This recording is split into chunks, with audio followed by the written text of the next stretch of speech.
Would you like to hear about my own personal encounter with Mary Tyler Moore? I Yes. absolutely would. Yes, I do have one. So I'm with Jimmy Brogan, comedian, and we attend a party that Paula Poundstone is throwing to celebrate the adoption of her children. I'm not exactly sure if it was more than one. I feel like it was more than one that were She adopted. adopted all of her children. Right, but at this particular point Right. in time, Gotcha. so the kids, so she decided to rent out a playground area of a school, and so it's all outdoors, and the kids, all the kids, it was a family party, and all the kids could come and play on the playground equipment and the swings and what have you. And we see Mary Tyler Moore and her husband Robert Levine. We see them, and I said to Jimmy, I said, we're going over. And because I'm not going to have an opportunity to interact with Mary Tyler Moore and not take it. So we walked over, and I do not remember any of the details of the conversation. I just remember that it was very warm and very natural.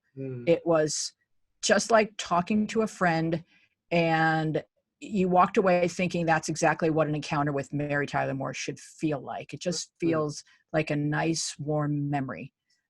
She was celebrating, she was friends with Paula, and she was celebrating the adoption of the kids, and she was just there to do that with I had everybody. a very similar circumstance, Weezy, and this is not a besting thing. But I just want you to know about it for its similarity. So I emceed an American Diabetes Association function that was held on the front steps of the Dorothy Chandler Pavilion. She was sort of the figurehead of that organization the latter part of her life, and I just got to meet her for a second, and she just looked into your eyes. I didn't find it to be all warm and gentle. I just saw this. It was warm, but it was also very melancholy. And it might have been a time in her life when she was, struggling physically or whatever. But she was just so approachable, and she was one of those things that the biggest stars have, which is the ability to make you feel like you're the only person in the room. But I looked in her eyes with just a little bit of sadness in her eyes, and it might have been some of her physical problems. Oh, she was a sad person. I mean, it's all there's to it. She was a very sad person. Let's put it this way: she wasn't really a happy person. And that makes me sad, and it made me sad in writing the book. But her story was so compelling that I just, again, as with Elizabeth, that I knew I was the one that wanted to tell it, because I felt that if somebody else would have written this book, they wouldn't have told it with as much as respect as I did. She loved each and every one of her husbands. She truly, truly did, and she adored Robert Levine. He dedicated his life to her, and that marriage lasted.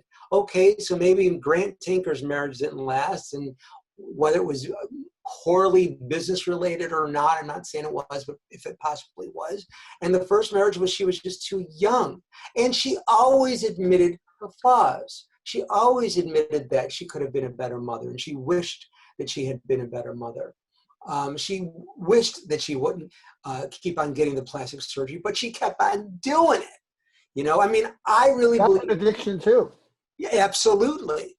And I really believe that had she not had so much surgery, she would be alive today. Because when you have diabetes and when you are an alcoholic, getting constant elective plastic surgery is not a good thing. Any kind of surgery is tough on the body, but her body was compromised as it was. So it's just very sad. I think what Fritz was saying about how she felt compelled to please people, I think she may have also felt compelled to please herself when she looked in the mirror. Did she like what she saw? And she was a magnificent looking woman, but our faces our faces do change as we age, and it can be hard for all of us. It's part of the challenge of being alive, is being able to accept all the changes that life brings to you. And I guess if you think you could maybe change the change, there's that temptation to want to go ahead and do that.